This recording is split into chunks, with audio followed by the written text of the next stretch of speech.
Hello, everyone, and welcome to this month's Future in Space Hangout. This is your glimpse into the future of humanity's efforts in space. Not just space telescopes and satellites and things like that, but we're also going to be looking in future hangouts with human spaceflight as well. So I want to welcome you. My name is Tony Darnell. I work with Deep Astronomy, and I'll be your moderator today. And I'm really excited about today's hangout because I've been looking forward to it for a while because we're going to be talking about gravitational waves, not just the science and what they are and why they're important, but we're also going to look at some of the engineering challenges for observing them and future plans for getting that done. So I'm very excited to get started, but before I do, let me introduce my two co-hosts. Joining me as he does every month is my good friend and colleague, Dr. Alberto Conti. He is the innovation scientist and astronomer at Northrop Grumman. Hi, Alberto. It's good to see you again. Hey, Tony. Good to see you. I'm in Los Angeles in a hotel room, as you can tell. Okay. Also joining me is Dr. One of the guys with one of the coolest names at NASA next to Buzz Aldrin, Dr. Harley Thronson. He's an astronomer at NASA Goddard. And we have you muted, Harley, because you were listening to the YouTube thing. Hopefully you've got that off now and you can unmute yourself and say hello. But I want to welcome you as well to our hangout. And before I get started, I want to we have a couple of announcements to make. Before I introduce my guest this week, we have a couple of announcements. And Alberto, I meant to bring this up to you in the green room, but I forgot to do that. We actually have some JWST news, don't we? There's been a JWST milestone this week. There has been a JWST milestone. We are in the process of starting assembling the telescope mirrors in the clean room at Goddard Space Flight Center. If you go to jwst.nasa.gov, you can actually see a webcam that shows what we're doing over the next few months. All the 18 mirrors that constitute the primary mirror of the segments of the primary mirror of Webb will be assembled. So you have to go back there, jwst.nasa.gov. There's a lot of imagery. There's a webcam. There's live information, and it's quite awesome. So by the end of February or early March, those 18 mirrors will be in place. It's going to be a tremendous view. The telescope is coming together, basically. So that's right. And so I have a link to this in the description box below. Perfect. So you can click on this and see this. But what I'm showing you right now is the link to what happened earlier this week, where they actually deployed the wings. Where I guess the part that folds up, they actually unfolded it. Is that right? Yeah, they unfolded. Actually, so this is a milestone, but it has been done before, so that's why I didn't pick up on it immediately when you said that. But this is a test. So the two wings that you see on the side there, the wings that have 3 mirrors each, they fold inward, outward actually. Yes, and because otherwise the telescope cannot fit in the fairing of Ariane 5, and so the deployment of the wings has been done at Goddard Space Flight Center. We've done the deployment before. We shipped this piece of hardware to Goddard at Northrop here, where I am at Northrop Aerospace here in Los Angeles. So it's a milestone. We've done it again. The deployment has to be done over and over again to make sure everything works. But it's a pretty spectacular view, isn't it, Tony? Yeah, this is pretty cool. That's why I wanted to bring it up. This is, to me, this is a pretty big deal. It looks like the whole backplane is put together now. Is that right? Oh, absolutely. The backplane has been put together since we shipped it to Goddard this past August. But it has been folded. You know, it was in a special container, and now it's completely unfolded. And what you see now is actually now resting comfortably on its back, so quote unquote, where all the mirrors are going to be integrated now, starting actually next week. So if you go to the website that Alberto was talking about, you can check this out. They also have a live webcam to get the status of where they are on building the James Webb Space Telescope. If you don't know what it is, where have you been? It's the successor to the Hubble Space Telescope, and it's what's going to show us some of the very first stars and galaxies we've ever seen, among a great many other things, exoplanets and all kinds of stuff. Coming to a hangout near you in 2018. Yes, that's right. Coming to a hangout near you. So anyway, this is wanted to bring that up as the latest. Thank you. One of the latest things happened. For some reason, my video seems to have died. You guys see me okay? You're frozen. You're frozen. Yeah. Oh, I think we lost Tony completely. That's fantastic. Okay, so okay, oh, here's it. Here it is. There I am. I'm back. Sorry. wrangling technology here, so just for some reason it dropped me out. So, okay, well, before I introduce, that's the announcements for this month. So check out the JWST milestone page we showed you. Before I introduce my guest, let me let you know that there are several ways we want you to interact with us. The easiest way to ask our guests questions is to use the Q&A app. It's right there on the lower left-hand side of the video window that you're watching this Hangout on. Just click on it, type in a question, and it will magically appear on my thing. I already see Michael Jobin's comment. Hi, Michael. It's good to see you again. Welcome back. We have a lot of people who come back and see these things more than once. And so that's the easiest way to ask us questions. Another way to do it is I'm monitoring the Future in Space hashtag, which got turned off when I joined the Hangout a second time. There we go. So see right down there, Future in Space. That's what I'm looking at on Twitter. So feel free to comment on that. Also, on the YouTube page, if you're watching this on YouTube, and the G Plus event page, I'm also looking at it there. Does anybody, by the way, still use G Plus? I mean, I use it all the time to create events, but I don't really use it for much else. So I'd like to know what you guys think. If you guys actually use G Plus, let me know, because I don't know. They just changed around a lot of stuff recently, and it's been kind of weird. So I don't know if anybody even uses that anymore. Okay, so let me introduce my guest here. We have with me Dr. Ira Thorpe. He's an astrophysicist at the NASA Goddard Space Flight Center. Hi, Ira. Welcome. Also joining me is Shane Larson. He is an astronomer at both Northwestern and the Adler Planetarium. Welcome, guys. Also joining me is Joey Shapiro-Key. She is you're an astronomer there? Is that where you are? I am an astronomer. Okay, great. And she's at the University of Texas, Rio Grande Valley. So welcome, welcome all three of you. It's good to have you with us. Like I said, I was pretty excited about this particular Hangout because we're going to be talking about gravitational waves, and this is something you're going to find this hard to believe, folks, but I actually don't know a lot about them. And so this is something we can fix that.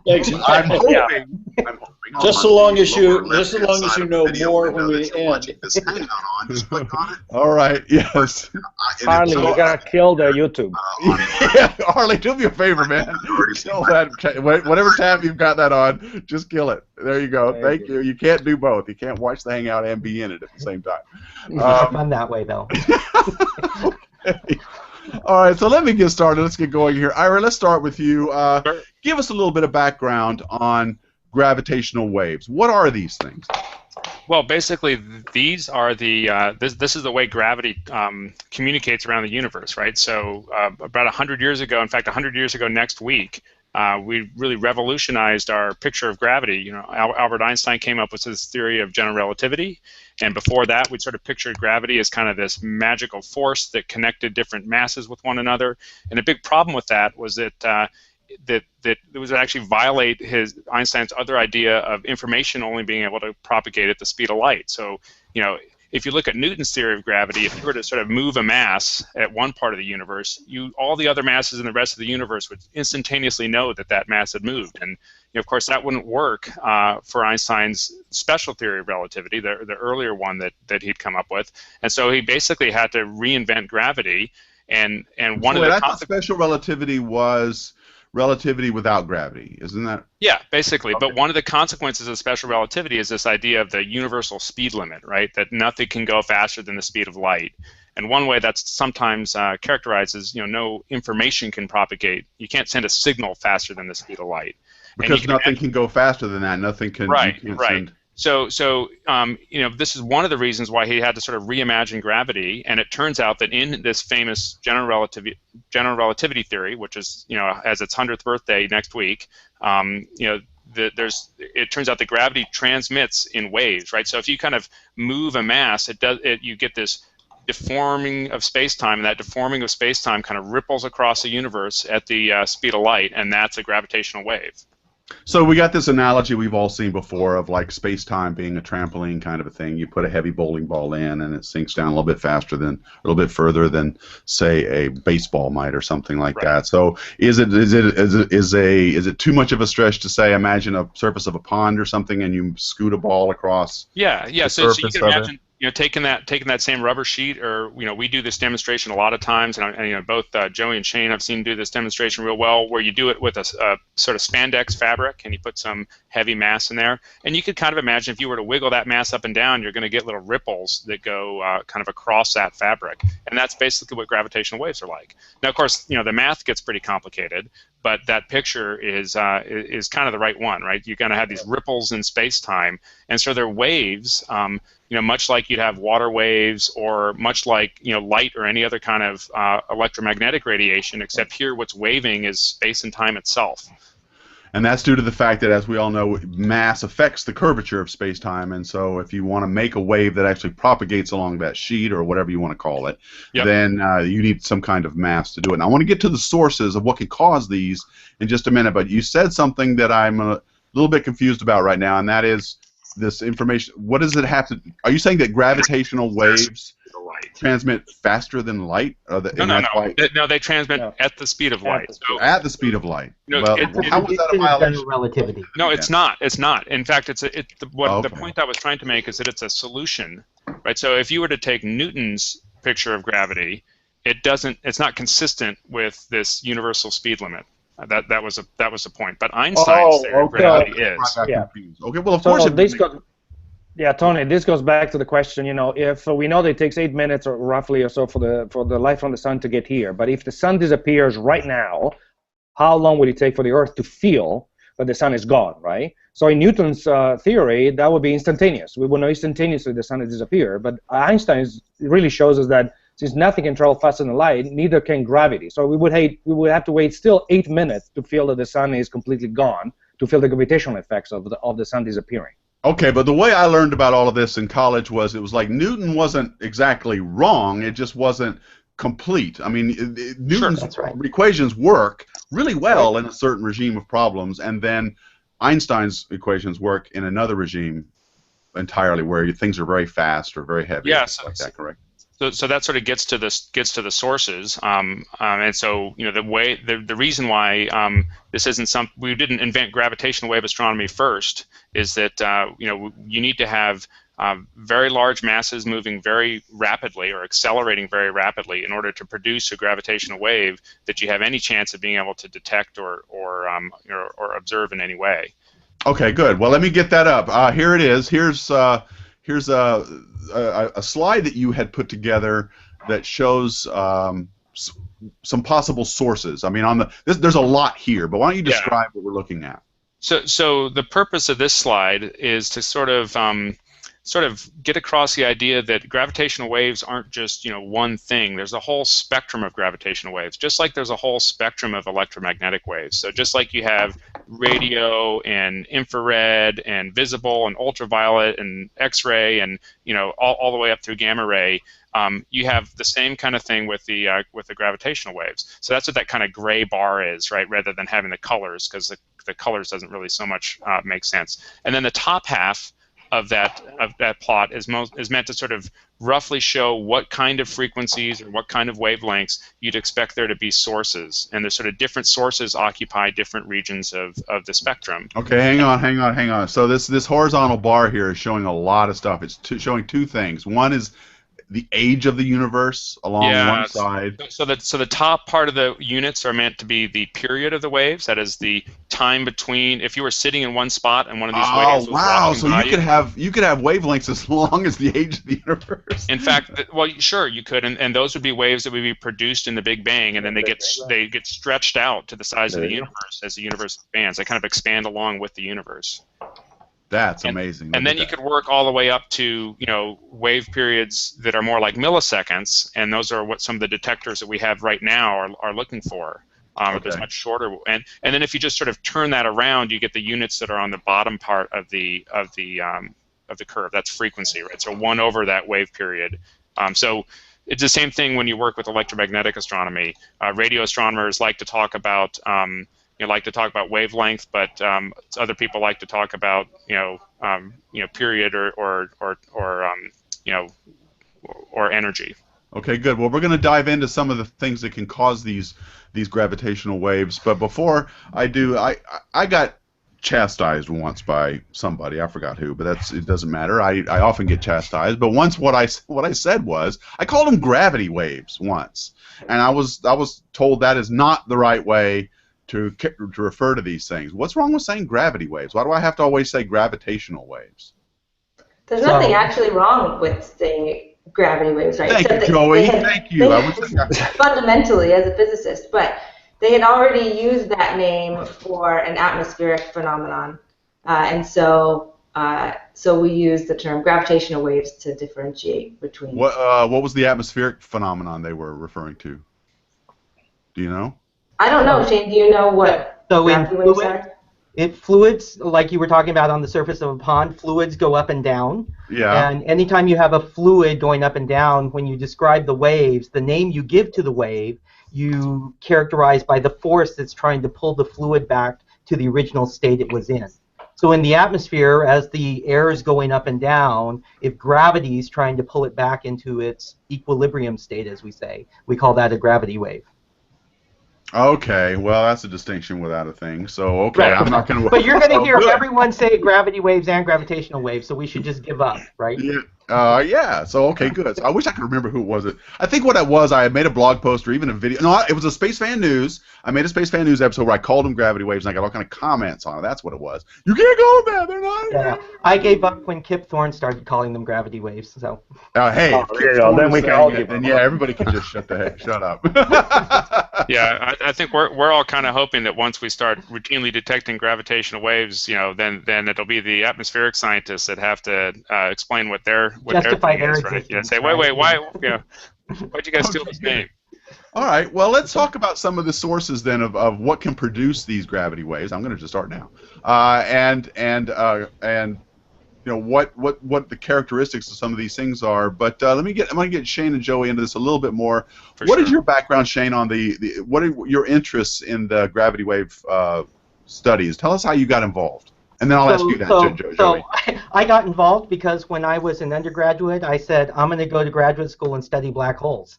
And I always wanted to do that in an astrophysical context, and I just happened to be in the right place at the right time. So I'm really interested in sources and what kind of astrophysics you can extract from measuring gravitational waves from whatever they happen to be coming from the sky. So it makes sense. Go ahead. I work on black holes sometimes. I work on what we call ultra-compact binaries, white dwarfs, neutron stars in very short period orbits, just trying to understand what kind of information gets encoded in the gravitational waves as they propagate and are received here on Earth. It would certainly seem to be a pretty good connected study then with black holes and gravitational waves. How about you, Joey? Tell us about your background a little bit. Sure. I was also interested on the astrophysics side and the cosmology side. So I actually went to graduate school to study cosmology, and gravitational waves are another way for us to learn about the early and beginning of the universe. So I actually did some cosmic microwave background radiation, CMB, work in graduate school. And then when I transitioned over to gravitational wave astronomy, I looked at some exotic sources like cosmic string cusps. And there's some other possible sources of gravitational waves they're a little more exotic than even black holes. Cosmic string cusps, did you say? Yes. Yeah. Oh, that sounds like a hangout ready to happen. Yeah, exactly.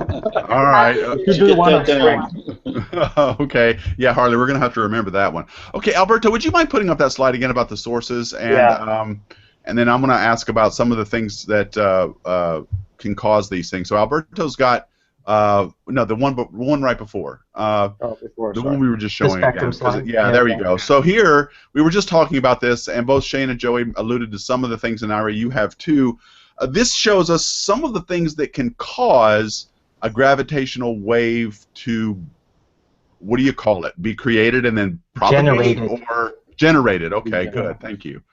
And let's look at some of these. Why don't you describe a couple of them to us, Ira, and see what comes out. Sure. So basically, what it's really useful if you don't have a lot of experience thinking about general relativity or about gravity to make analogies with what you might know about electromagnetics, right? So we know that you can produce electromagnetic waves by accelerating charges, right? So the way the way the radio antenna works is that a radio transmitter moves some charges up and down the antenna, and that produces electromagnetic waves, these radio waves. And your receiver does the same kind of thing. It has some charges out in the antenna. Those waves move the charges up and down, and you can detect them.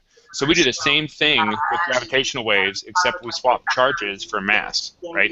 So if you want to generate gravitational waves, you want to get a lot of mass moving really fast. And so that's basically what we're looking for here. And one of the places in the universe where we get this is where we have something like a binary star system, right? And in particular, binary stars are pretty amazing, pretty energetic objects. But what you really like is like a binary black hole. Yep. Okay. Sorry, I was hearing some background noise there. Yeah, I think I got rid of his Harley again. It's Harley again. Okay. Troublemaker. Harley, stop listening to anything else. Concentrate. Harley's like doing something else. I guess I'm boring or something. Like, I'm hanging out, but I'm gonna like watch TV and stuff. Yeah. I think this is really exciting stuff, but maybe Harley thinks so. We can't keep his attention. We can't. No, I guess I should try again. So basically, you get things like a binary star system, but replace those stars with black holes. So you can imagine two black holes that are orbiting around one another, and that just is really stirring up space-time, right? So that kind of picture of the fabric space-time that's being deformed by a little bowling ball. Well, imagine two bowling balls that are whipping around each other really fast. You can imagine how that just really creates a bunch of ripples in that space-time that can propagate outwards, and so that's the best you can get. Yeah, so the key here, it sounds to me like, is you need a lot of mass to be moving really fast. Yeah, and so the way I like to think about that, the reason, so sometimes people say, oh, gravitational waves are weak, right? And so that's why you need to have all this mass. And it's not that they're weak, it's that space-time is really stiff.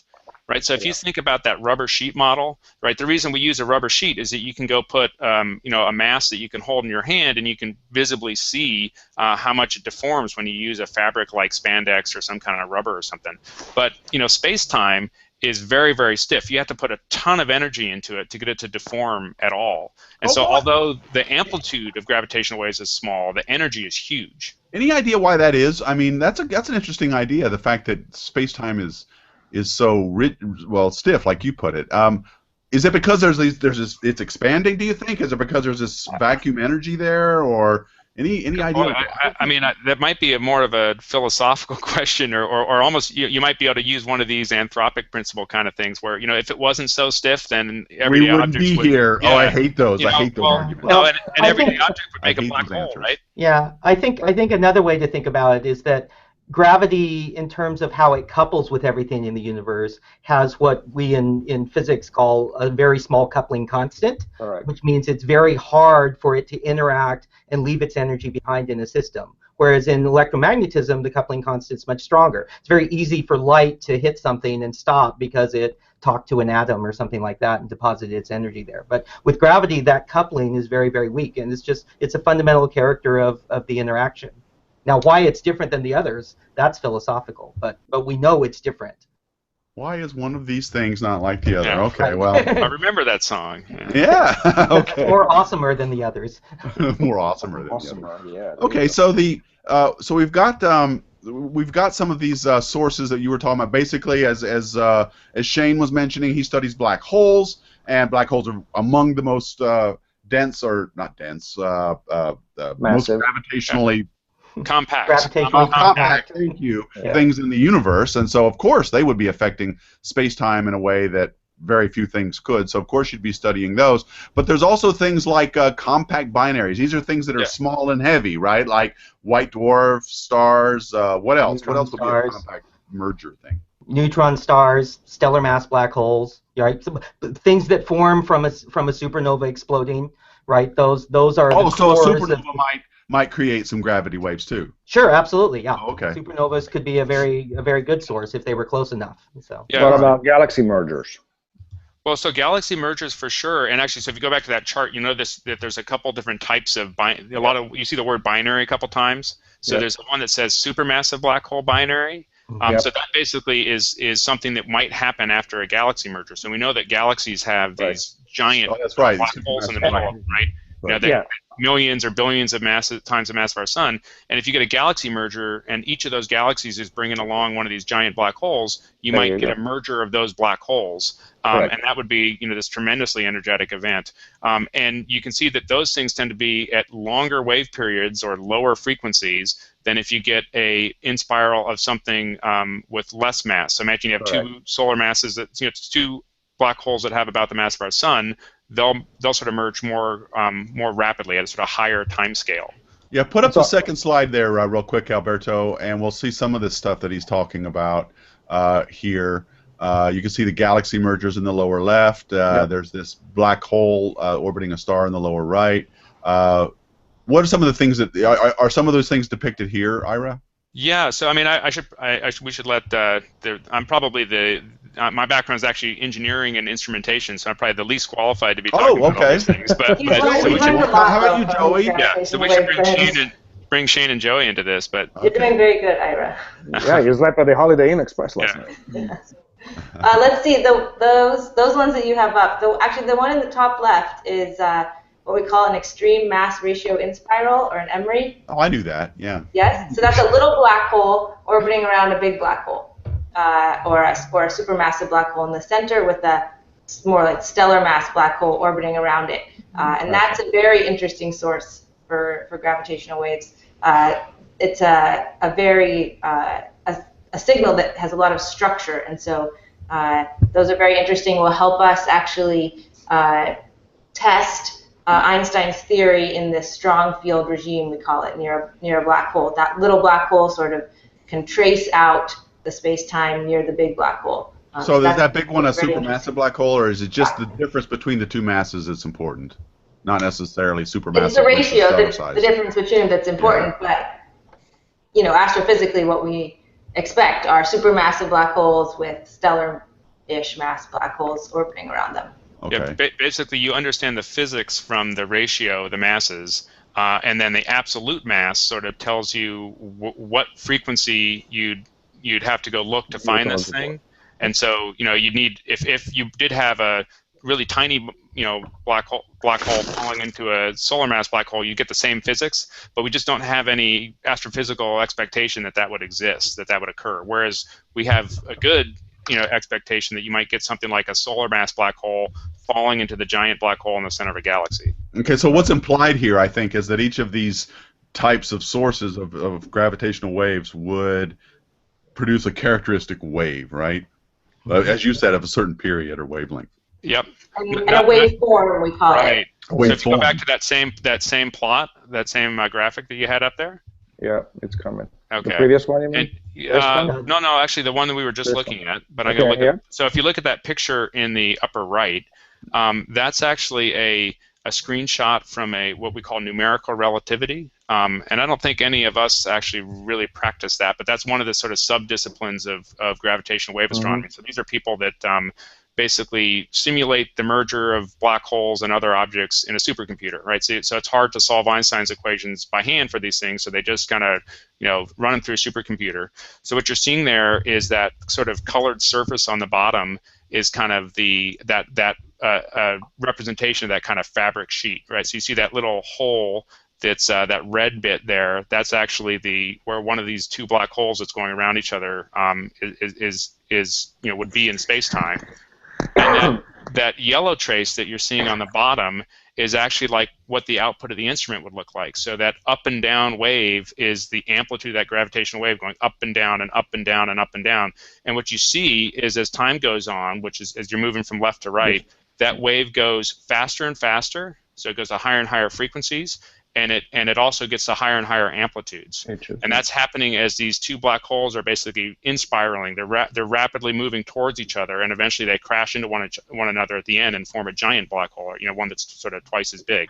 And so that's kind of our characteristic signal. We call it a chirp, because if you were to play that through you know, through some sort of sound file, it sounds like, you know, whoop, right? And that's exactly what, you know. Oh, neat. That's really cool. Okay. Except it takes a long time. We're getting a couple of technology questions, which I want to get to in just a minute, but I want to ask this question from George Caldwell, who is asking, I think, a pretty good question, and then I want to go to the CMB with Joey a little bit here. But George Caldwell is asking, can quasars produce gravitational waves? Can quasars do this? Anybody? So Shane, you want to take that? Yeah, so the answer is yes, because what we know now that we didn't know maybe 20 years ago is that quasars are really active supermassive black holes. And so supermassive black holes are definitely sources of gravitational waves, either because they merge, in the case of the supermassive binary black hole mergers that you see in the centers of galaxies, or because smaller objects like these stellar mass black holes spiral into them, as these emeries that Joey was just telling you about. So a gravitational wave from a quasar is definitely a possibility because they're just big black holes that eat up other things in the universe.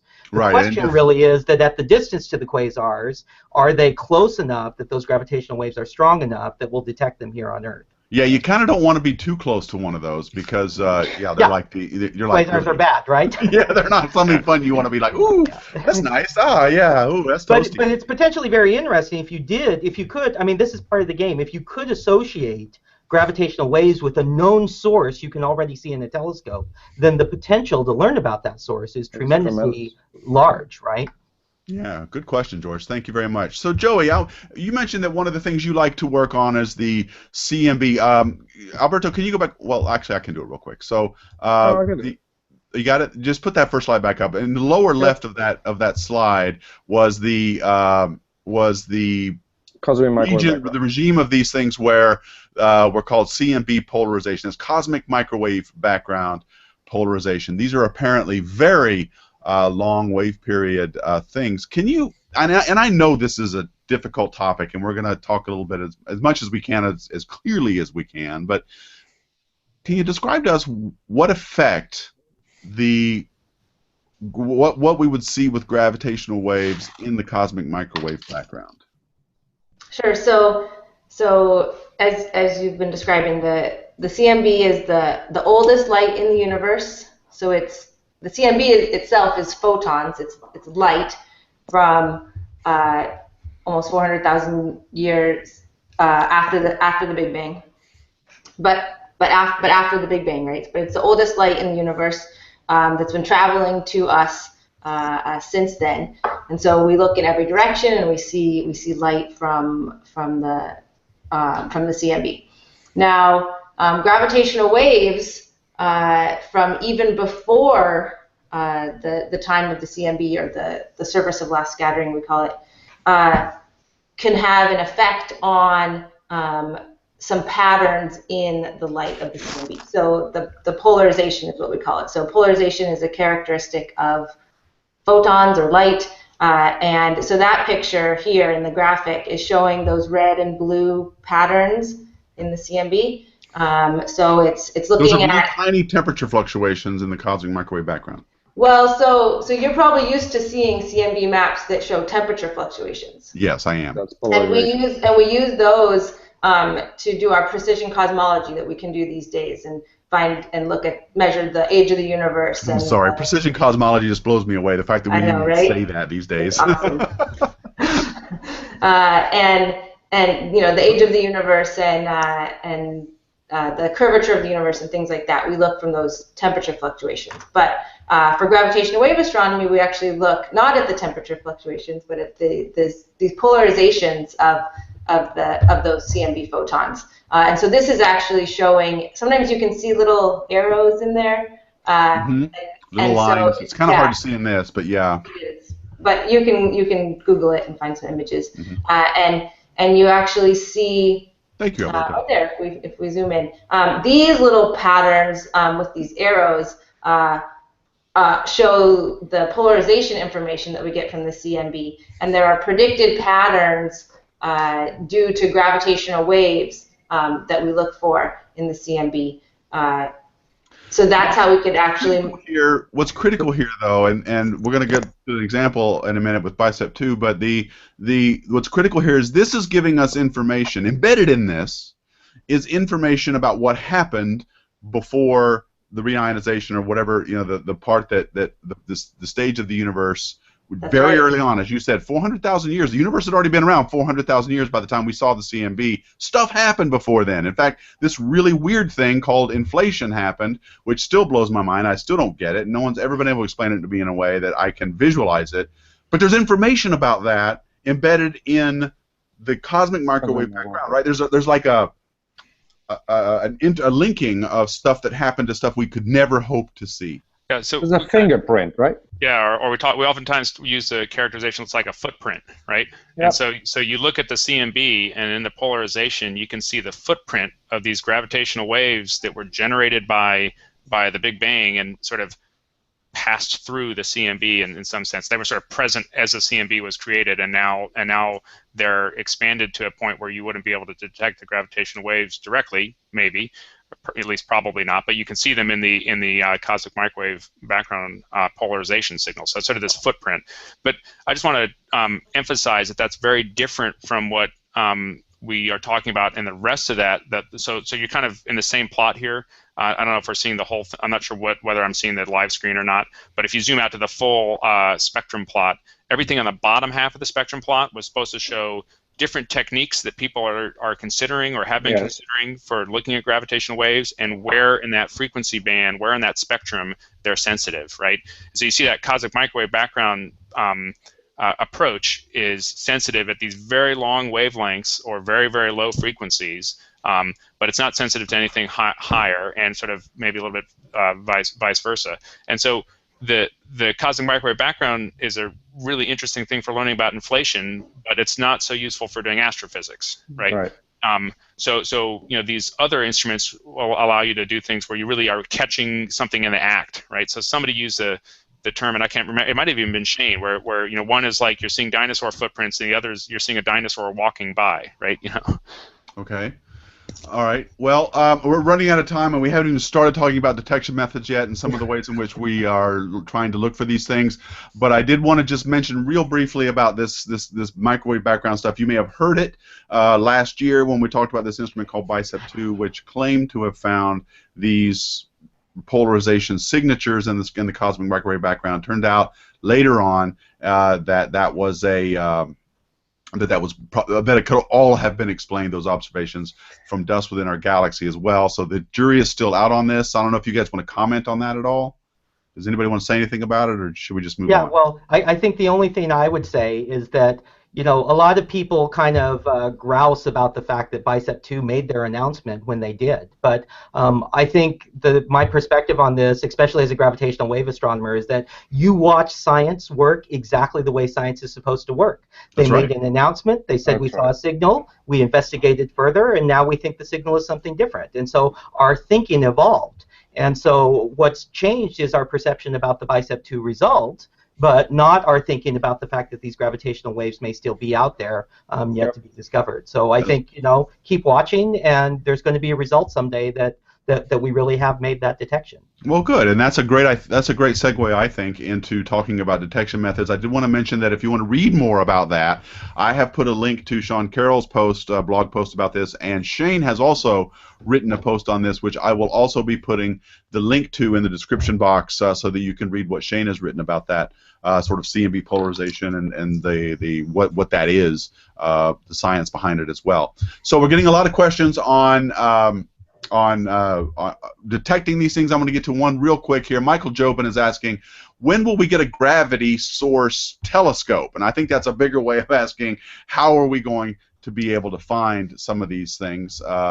And let's look at, what's the best way to approach this? Should we start with LIGO and then move forward? So we've already got an instrument. It's on the ground. It's called LIGO, Laser Interferometer. What's the Laser Interferometer Gravitational Wave Observatory. There you go. Thank you very much, Joey. Okay. It's not a telescope like a light telescope, but it is an observatory. That's right. We have a picture of it coming. Let's see. Can you get that up there? Well, yeah. Alberto's way ahead of me. I think that it's interesting that we use that term telescope, and I'll let Joey or Shane talk about LIGO a little more since they're more directly involved with it. But we oftentimes think of these things more like antennas or like microphones, right? So unlike most electromagnetic telescopes, which have to be pointed, a gravitational wave telescope isn't pointed. It's more like a microphone that you kind of stick out there and you just see what's happening.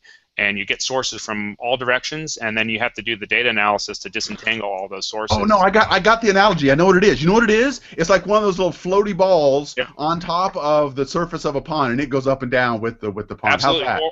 Or it's a seismometer, right? I think a seismometer is great. There right? you go. So I like floaty ball better, if but I'm looking, but if I'm looking at a seismometer output, right? Like if you look at a seismometer output, and this is true, right? You could see, a person walking in the hallway right next to the seismometer. You could see a truck driving, down the street, and you could see an earthquake on the other side of the planet, and you can see all those things at the same time and pick them all out.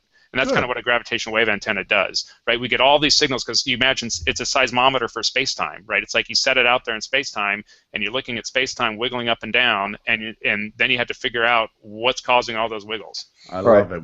How long's LIGO been around?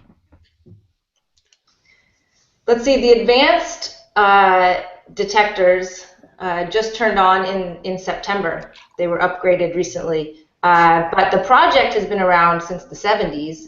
Really? That old? Wow. The idea for the project. And then the initial LIGO detectors took data until 2010, I think. So these antenna that Ira was talking about, that's these two real long 90-degree. Yeah, it's the whole instrument is an antenna. So those are long vacuum tubes. They're 4 kilometer long vacuum tubes. 4 kilometers. That was my next question. Yep, and in the center of the L, the center corner station there, are lasers, and we shoot lasers down the 2 arms of the LIGO detector and bounce them off mirrors and recombine them back where they started, looking for changes in the length of those long arms. Yeah, we might want to explain for LIGO, I guess, why it's a L, and then the thing that we also might want to tell is why do we need 4 kilometers? Why is it so hard? I think Ira was explaining that that we have to remove a lot of things.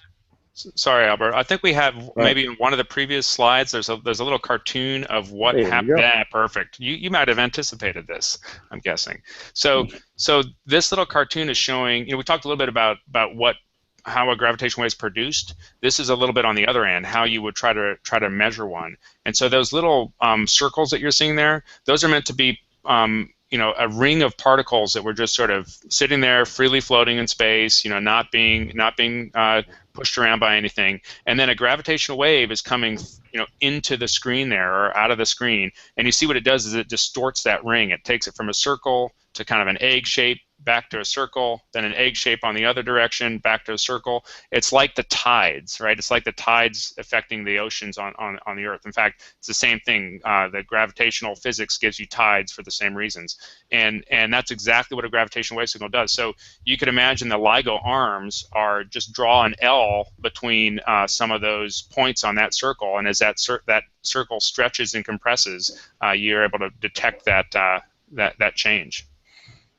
So the way in which these things kind of stretch and go up and down sort of goes to the lower part of that graph, which is the kind of polarization you would get. Yeah, right? the lower. So there's 2 polarizations. That's a little bit more technical. So light can be polarized as well, but light kind of moves up and down in a line, right? It moves. Mm-hmm. That's polarized. Yeah, that's a polarization. And so you have polarizations that say are horizontal or vertical, and because this is tidal. You sort of have the stretching. You can have stretching in the sort of up, down, left, right direction, or you can have stretching on a 45-degree set of axes. Yep. And that's just the way the math works out. See, this is why I get paid the big bucks here, right here. This is that's like right. This is the plus, and then you got the cross that kind of do like this. So. In fact, you can find some good people doing the gravitational wave dance on YouTube.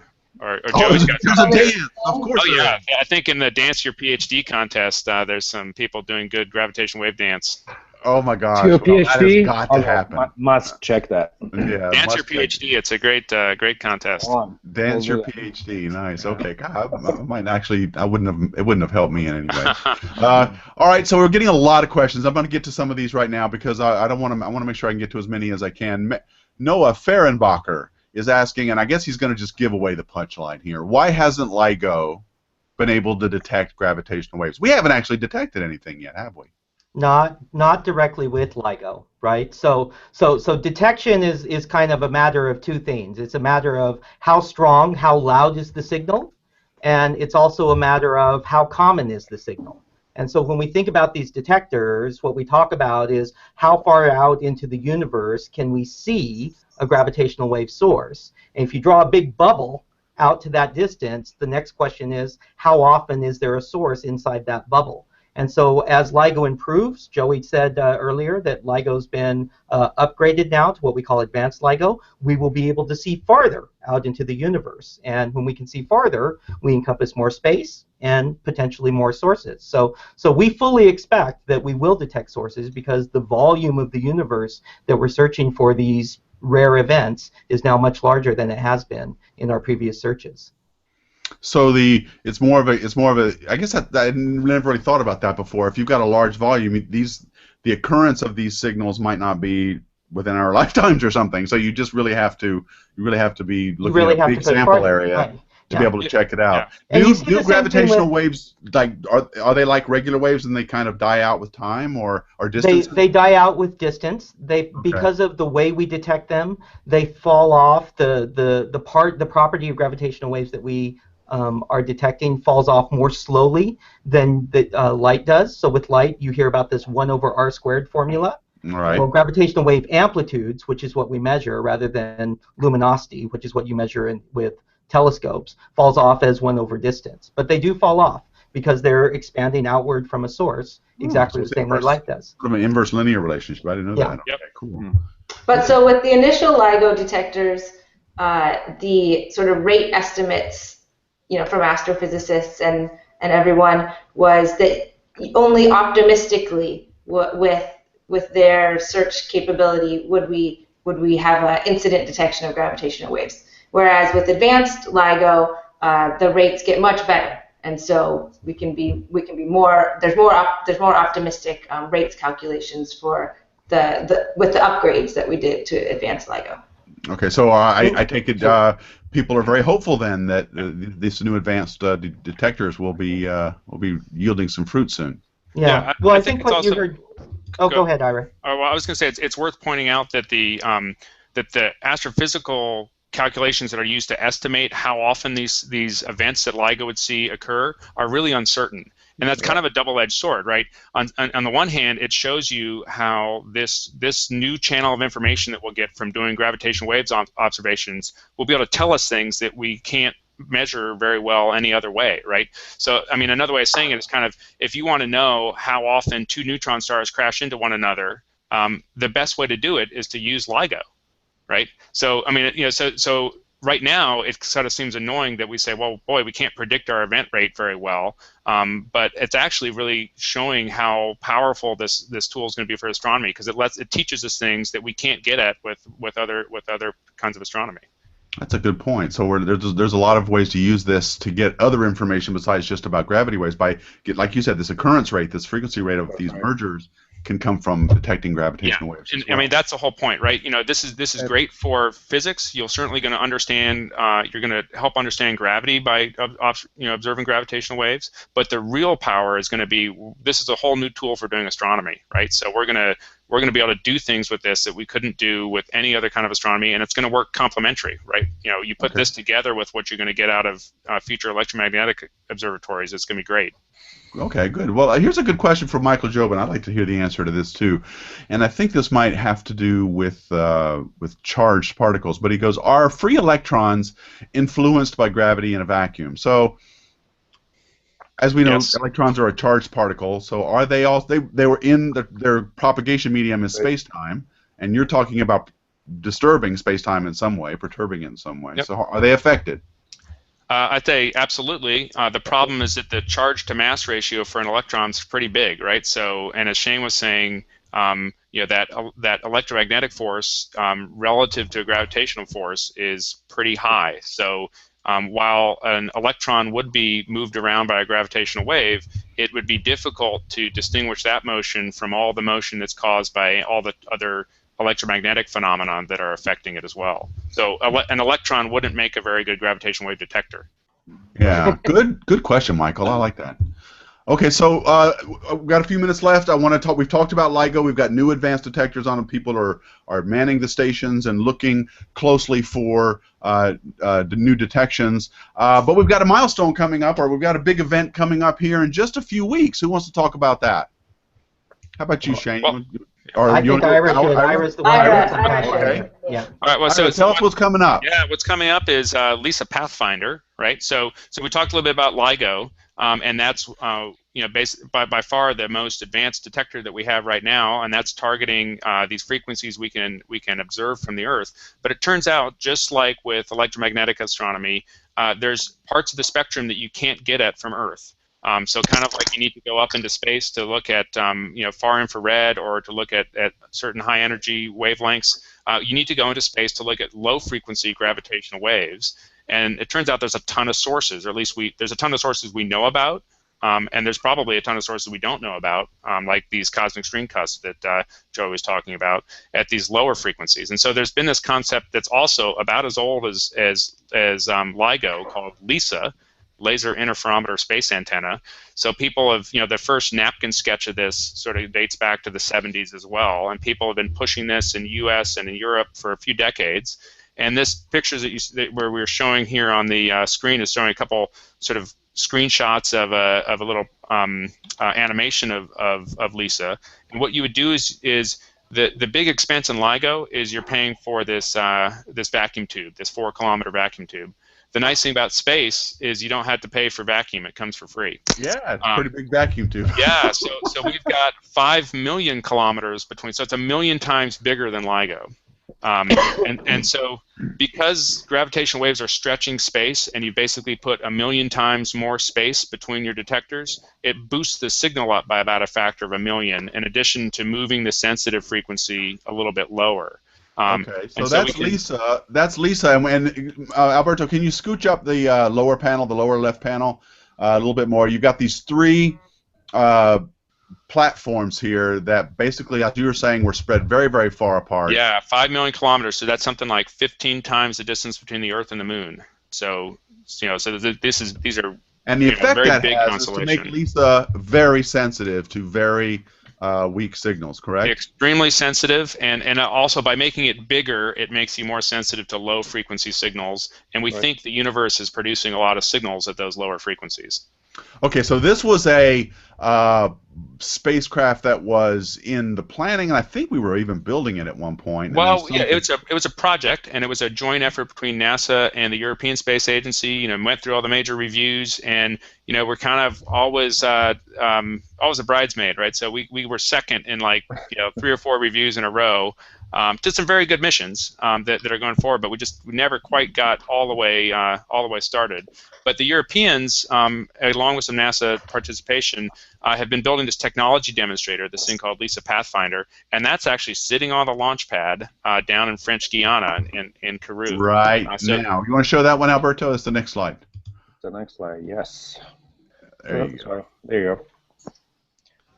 Yeah, and so what this is, and so there you see the picture of them fueling it up. Actually, I should have sent a new picture in today of it actually sitting on the top of the rocket.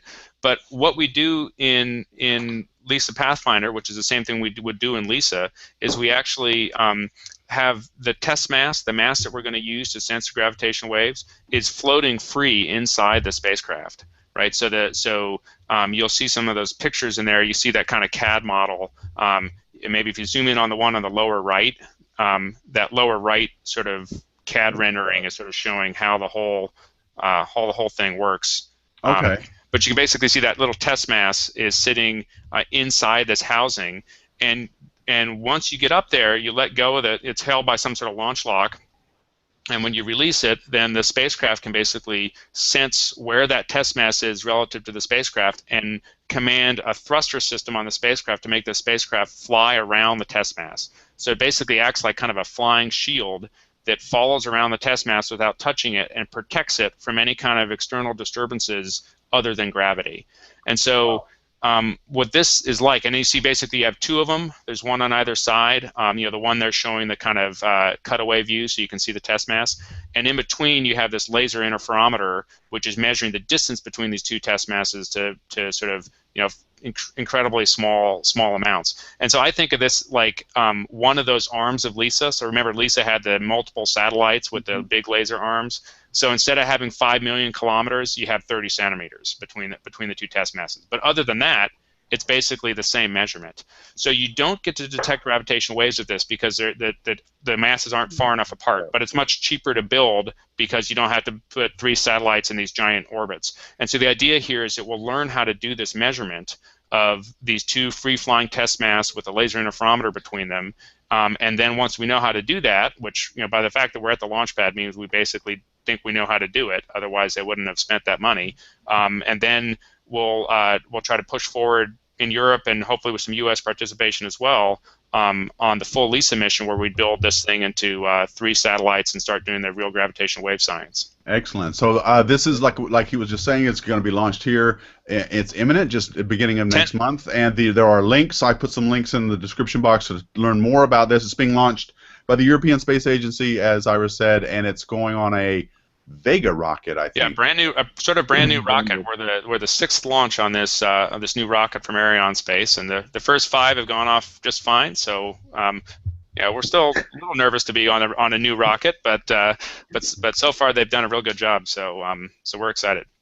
Good. Okay. So we've got a few minutes left. I want to get to some of these questions that we're getting here on the Q&A app. Then I'm going to look at Twitter real quick. Let's see.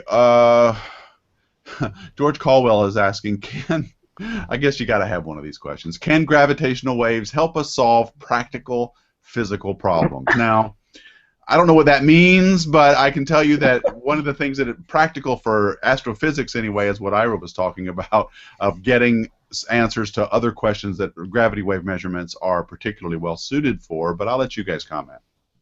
Well, I'll say quickly that the technology needed to detect gravitational waves ends up being useful in a wide array of applications. So LIGO is cutting-edge engineering and technology, and the engineers that have worked on it also work on other things with those lasers and seismic isolation systems and the vacuum systems, and so those have really wide-ranging applications across physics.